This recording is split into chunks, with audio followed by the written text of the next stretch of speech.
प्रकाशित वाक्य के खुलासा कार्यक्रम में आपका हार्दिक स्वागत है।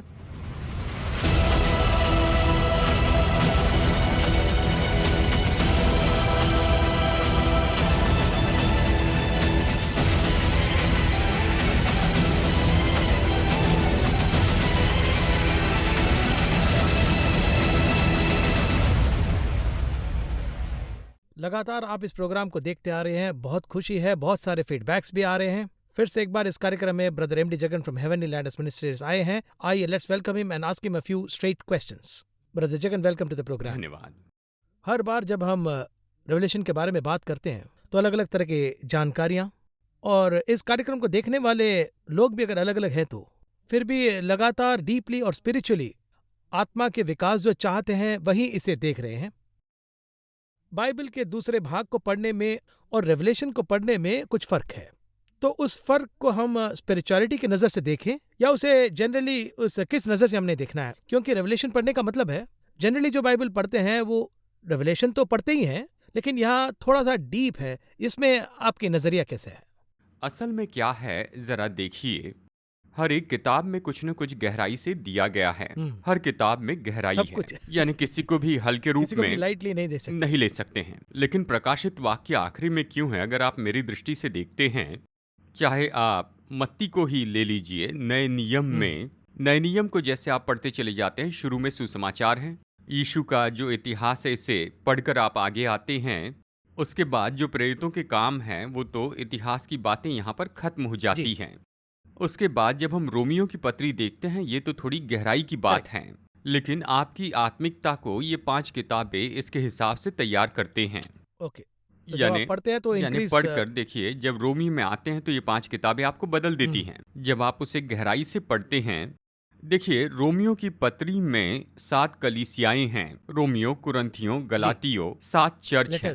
पत्र, जब आप इन 7 चर्च को पूरा करके देखते हैं तो आप आत्मिकता के अलग स्तर पर पहुंचते एक हैं। और डायमेंशन। जी हाँ, एक कदम आगे बढ़ते हैं। सुसमाचार पढ़ने पर यह क्या करता है, ये आपकी आत्मिकता को पहले मंजिल पर लेकर आता है। और इसके बाद में अगर आप देखें तो ये एक एक व्यक्ति के लिए इसे लिखता है, जैसे कि तिमोथियस, फिलेमोन, ऐसे लोगों को। लिखना खत्म करने के बाद अगर आप यूहन्ना को देखें तो वो लिखते हैं पतरस यूहन्ना, यानी आप इसे पढ़कर पूरा करते हैं, हिब्रू में से पढ़कर पूरा करते हैं तो आप गहराई की चरम सीमा तक पहुंच जाते हैं। यानी ये किताब आपको तैयार करती है। जी, जब आप प्रकाशित वाक्य की गहराई में जाते हैं तो फिर ये आपके लिए मुश्किल नहीं है। इसीलिए जब हम उस लेवल तक पहुंचते हैं तभी हम इसे आसानी से समझ सकते हैं। आसान होगा। जब हम प्रकाशित वाक्य से शुरू करते हैं तो ये बहुत मुश्किल होता है। सामान्य रूप में से पढ़े तो इसे समझना बहुत ही मुश्किल हो जाता है। यानी देखिए, जो कुछ भी एलकेजी में पढ़ते हैं वो तो यूकेजी के लिए बेस होता है। किंडरगार्टन खत्म करे तो ये बेस होता है फर्स्ट स्टैंडर्ड के लिए। तो इसी तरह से शुरू की 5 किताबें ये हमें बेस देती हैं। अंत की बात समझने के लिए प्रकाशित वाक्य तो बेस है, तो इसकी बनावट बहुत ही अद्भुत है, और जो गहराई जो हम कहते हैं वो तो निश्चय इस किताब में ही हमें मिलती है। कारण परमेश्वर हमें यहाँ बताते हैं। तो देखिए, आत्मिक स्तर के अनुसार ये किताबें इस तरह से बदलती रहती हैं। और उसमें भी हम बार बार यही बात करते हैं कि रेवलेशन चाहे आखिरी किताब हो तो भी जेनेसिस और रेवलेशन के बीच एक गहरा संबंध है। यानी देखिए, पिछली बार शायद मैंने इसे कहा है, वचन के 4 अध्यायों में किसी ने मुझसे ये कहा है, 4 अध्याय को पढ़े तो ये सच में बहुत बड़ी बात होगी। ये कौन से 4 अध्याय हैं? उत्पत्ति के पहले 2 अध्याय, प्रकाशित वाक्य के अंतिम 2 अध्याय। इन 4 अध्यायों की विशेषता क्या है? इन 4 अध्यायों में शैतान नहीं होगा। उत्पत्ति 3 में शैतान आता है, प्रकाशित वाक्य 20वें अध्याय में शैतान को नरक में डाला जाता है। देखिए, इन 4 अध्यायों में शैतान को कोई काम नहीं है। देखिए, शैतान की क्रियाओं के बिना ये शुद्ध किए गए 4 अध्याय हैं। अगर इन 4 अध्यायों को अच्छे से पढ़े तो परमेश्वर के बारे में बहुत कुछ जान पाएंगे। अभी हम रेवलेशन चैप्टर 8 में हैं। दर्शकों से कुछ कहना चाहता हूँ, मतलब ये जो 8 चैप्टर है ये बहुत बड़ा टर्निंग पॉइंट है, ये बहुत मुख्य चैप्टर है। सब चैप्टर मुख्य है, जैसे कि आपने कहा। इस 8 चैप्टर से आने से पहले अगर आप पिछले एपिसोड्स को देखेंगे तो आपको समझ में आ जाएगा। जो लोग अचानक आज इसको देख रहे हैं तो उनके लिए 8वां उनके लिए थोड़ा सा इंट में भी डिफिकल्ट, लेकिन अगर आप लगातार पिछले एपिसोड्स को देखते आएंगे तो ये 8वां चैप्टर आपको जरूर समझ में आ जाएगा। ये पहला पॉइंट। और दूसरा है, ब्रदर जगन, एक रिक्वेस्ट है, ये 8 चैप्टर को हम अभी देख रहे हैं, इससे हम कैसे भाग करें और इसे कैसे समझें, ये अगर पहले एक्सप्लेन कर देंगे तो इसके अंदर जाने में आसानी होगी। देखिए, 8वें अध्याय में शुरू के 6 वचन बिल्कुल अलग हैं, 1 6। से 6। राइट। इसे परिचय के जैसे रखते हैं, नहीं तो इसमें कोई संबंध नहीं हो सकता है। ओके। परिचय किस लिए देखे तो 8वें अध्याय में 9वें अध्याय में कंटिन्यू विषय है। अध्याय 7 ऋतुओं के बारे में ओके। कहता है। तो देखिए, अध्याय 7 जो है वो एक पैकेज है। उदाहरण के लिए 6ठे अध्याय में मोहरों सील्स के के बारे बारे में में देखा कहा है, ये एक पैकेज है। पैकेज। और उसके बाद अध्याय 8 और 9 में 7 ऋतुओं के बारे में ये एक पैकेज है।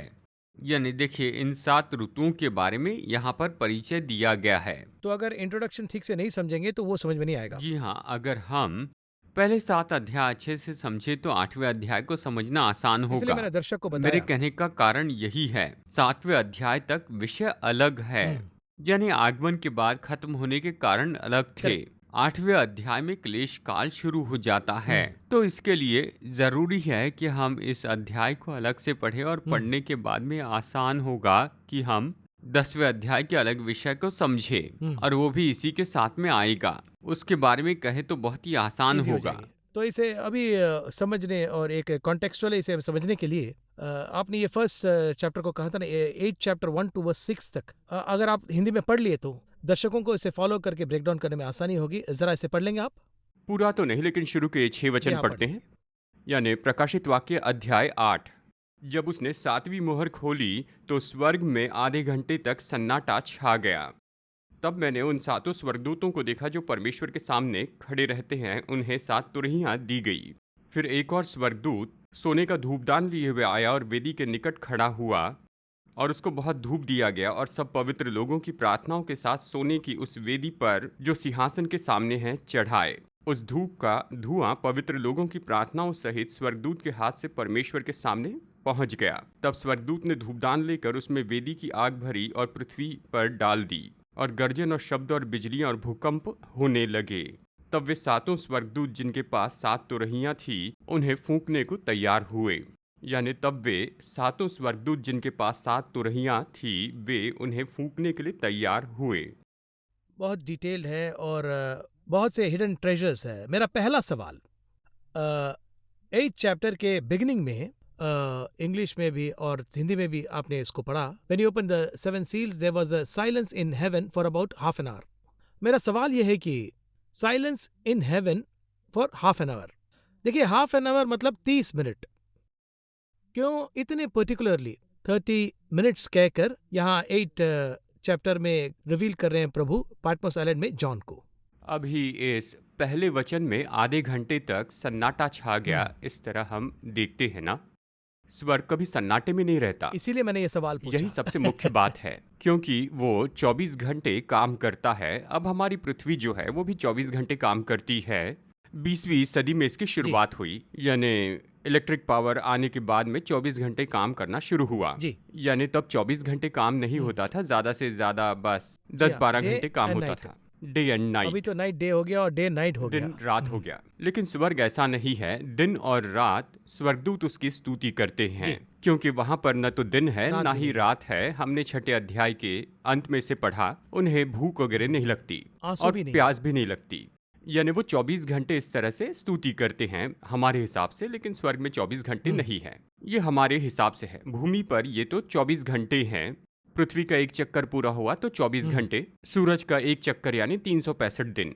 कुछ ग्रह सूर्य का चक्कर काटने के लिए 365 दिन नहीं लगाते हैं, उसका अलग कुछ calculation। जल्दी से काटते हैं तो कुछ देरी से।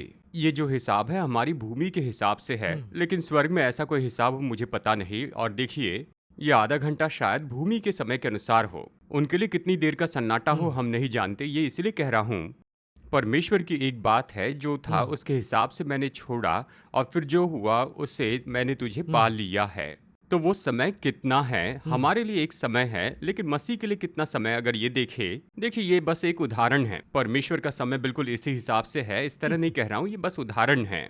देखिए, नूह काफी समय तक जल के ऊपर रहा, वो पानी के ऊपर इतने जानवरों के साथ में रहा। कितने साल तक रहा पूछा जाए तो 1 या सवा साल तक रहा होगा पानी के ऊपर। जी हाँ, वचन कहता है परमेश्वर ने नूह को स्मरण किया।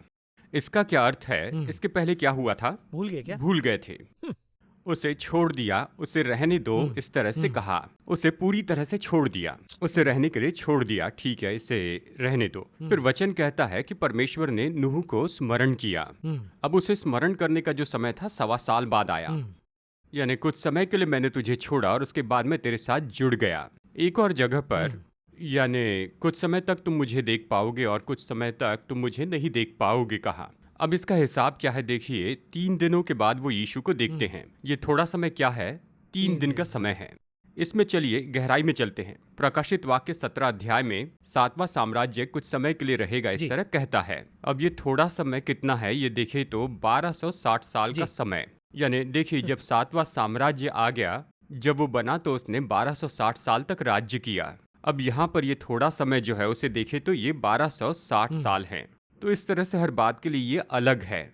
शैतान थोड़े समय के लिए खोल दिया जाएगा, कितने समय तक नहीं बताया, थोड़े समय के लिए खोला जाएगा। तो हिसाब परमेश्वर जानते हैं। अब हमें ही लीजिए, थोड़े समय में तुम मुझे नहीं देखोगे, फिर थोड़े समय के बाद तुम मुझे देखोगे। अगर हम इसे नए नियम में देखें, कुछ समय तक वो देखे गए, फिर स्वर्ग में उठाए गए और कुछ समय बाद तुम मुझे फिर देखोगे। जब वो वापस आएंगे तो हम देखेंगे। अब देखिए कितना साल का ये समय है, 2000 साल का।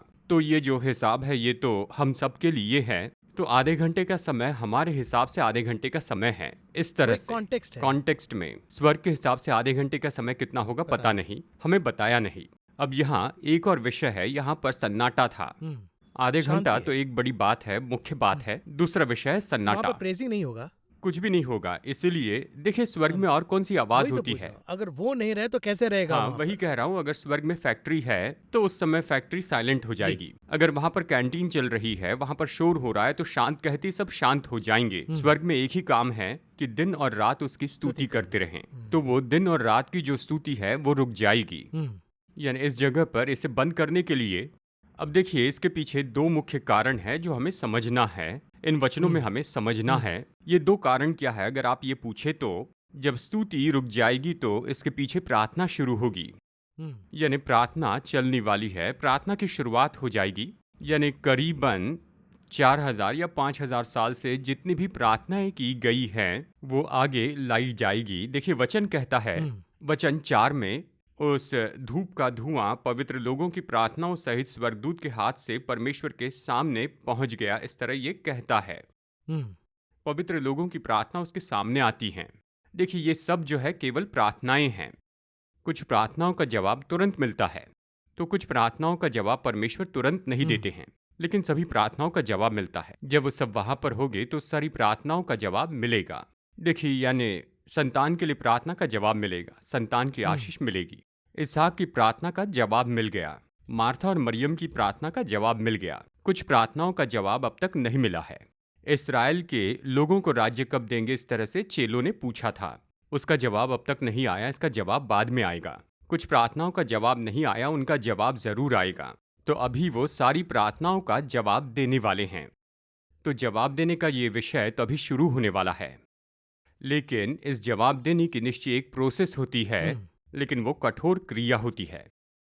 और इसलिए स्वर्ग में सन्नाटा छा गया। क्यों, अगर आप ये पूछते हैं तो उदाहरण के लिए कहता हूं, इसके लिए की वर्ड है, ये कहां पर है देखिए, वचन 5 में है। तब स्वर्गदूत ने धूपदान लेकर उसमें वेदी की आग भरी और पृथ्वी पर डाल दी। जी है ना, मैंने सोचा उसी को अगला सवाल करूं, लेकिन आप कहिए। यानी वेदी पर की आग उसने उसमें रख दी।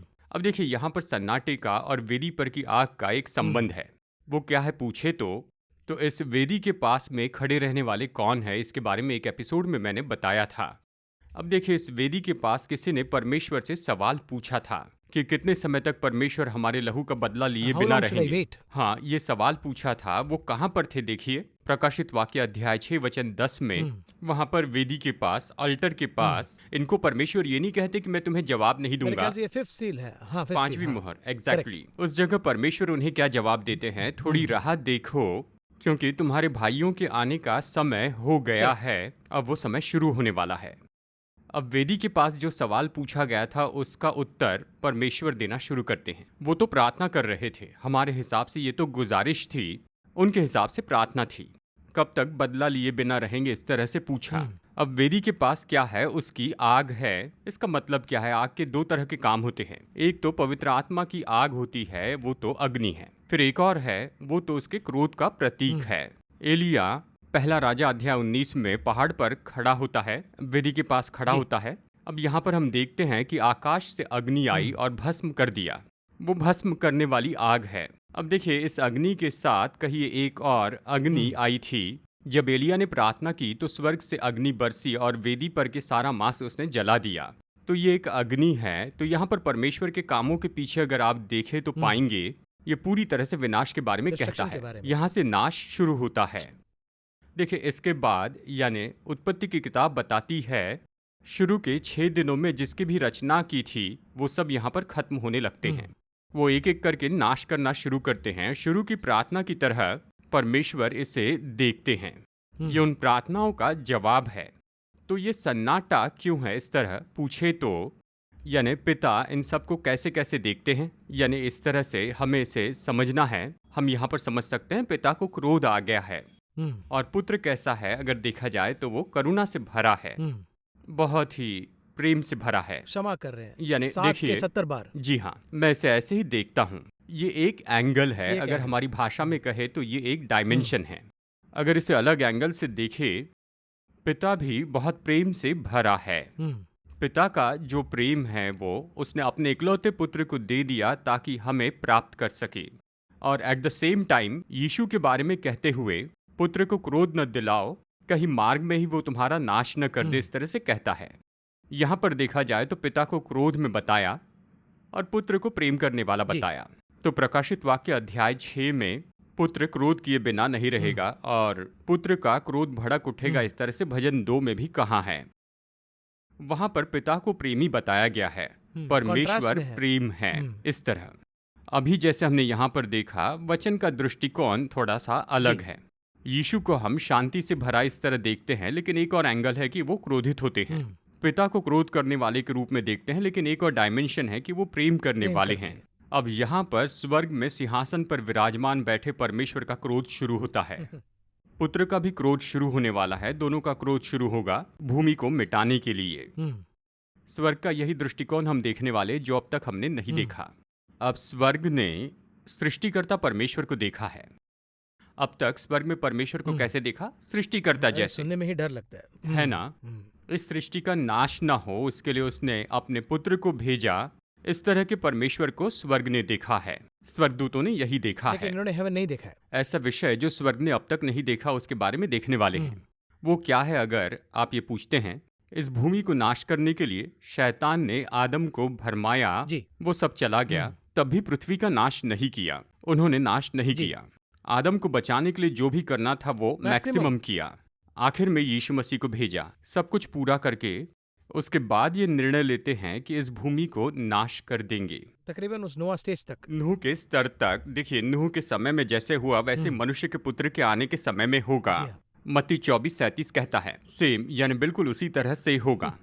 तो उस नाश का वो कहते हैं, परमेश्वर कहते हैं कि मनुष्य का नाश आ गया है, मनुष्य को बनाकर मैं पछताता हूँ, ऐसा प्रभु ने नूह से कहा। उसी जगह पर पहुंच रहे हैं। वही तो आ रहा है। अभी वो कैसे देखने जा रहे हैं ये कहे तो जल से नाश करने का संदर्भ बिल्कुल अलग है। दिन रात 40 दिनों तक, देखिए ये अलग विषय है।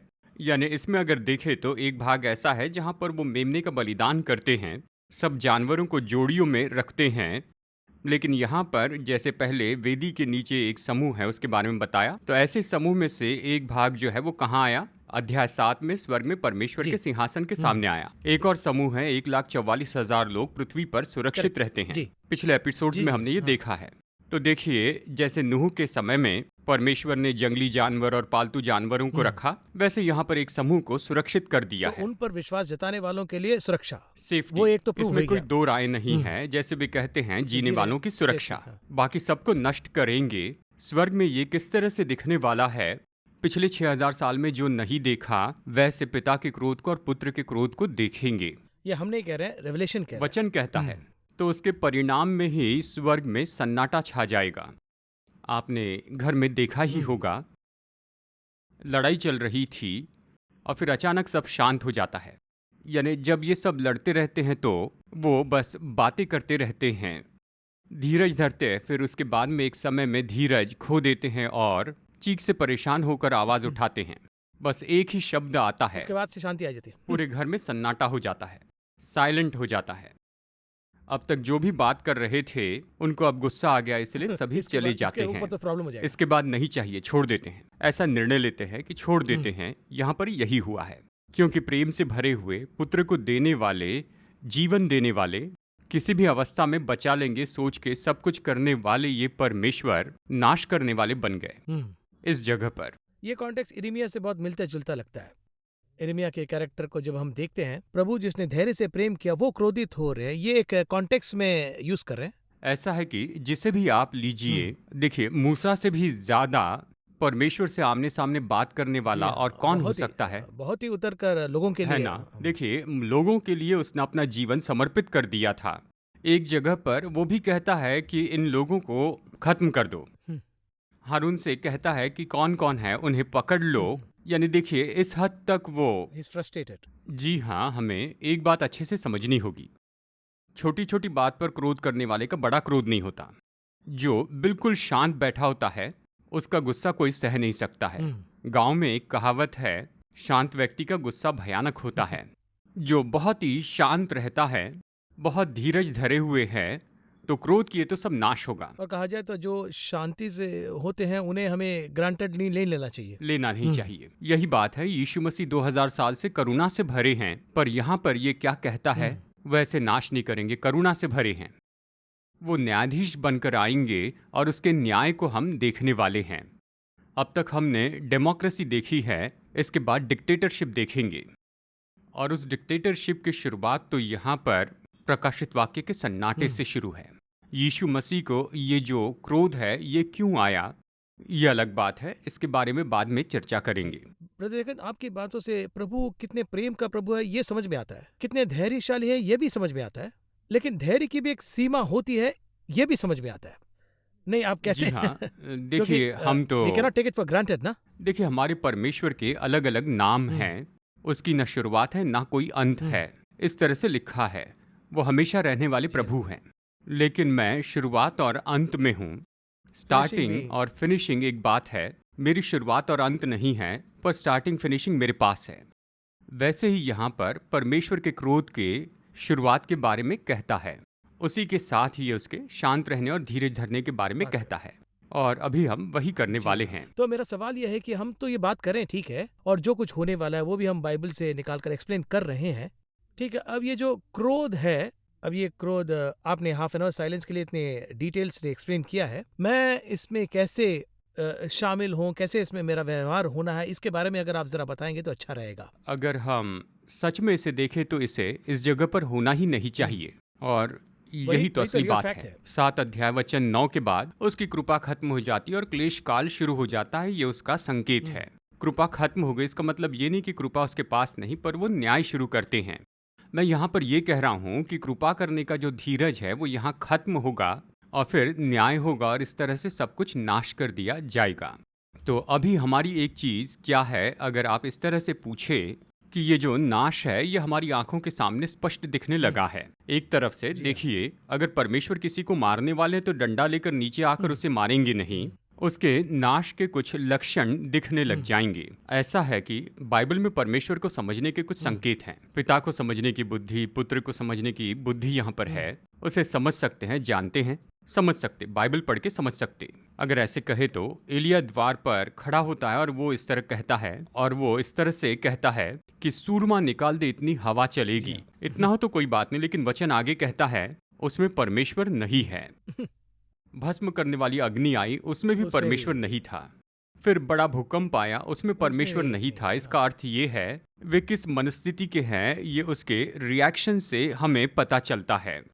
यानी देखिए वचन ये कहता है कि सुबह की गर्मी के समय अब्राहम से मिलने आए। क्यों आए थे? सदोम को नाश करने के लिए आए थे। गर्मी का समय था, यानी परमेश्वर क्रोध में थे। शाम के ठंडे समय परमेश्वर आदम से मिलने आते थे। ठंडा समय यानी परमेश्वर शांत रहते थे। करेक्ट। अब ये जो घटना है, ये जो स्थिति है, हमें बताती है कि हमें परमेश्वर का पता चले। ये परमेश्वर को समझने के लिए बुद्धि है। यानी इस तरफ देखिए पूरा सन्नाटा है, कोई बात नहीं करेगा। और इसके बाद वेदी के पास से वो उठते हैं सब कुछ। एक तरफ अग्नि है, सबको उठाते हैं। ये सबको क्यों उठा रहे पूछे तो ये संतों की प्रार्थनाएं हैं। इतने दिनों तक उन्हें सताया गया, उनको मारा गया। प्रकाशित वाक्य का वचन कहता है हाबिल से लेकर जकरिया भविष्यवक्ता तक वेदी में मारे गए जकरिया भविष्यवक्ता तक। इनोसेंट जी हाँ, जितने भविष्यवक्ताओं को मारा गया, यरूशलेम में भविष्यवक्ताओं का लहू बहाया गया, यानी इन सभी लोगों के दुखों का जवाब देने का समय आ गया है।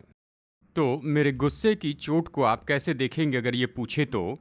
यानी सारी सृष्टि को तबाह होते हुए आप देख पाएंगे। पूरी दुनिया में सृष्टि खत्म हो जाएगी। अब वैज्ञानिक क्या कह रहे हैं इस तरह से पूछे तो कि सब अपने अंत की ओर जा रहा है।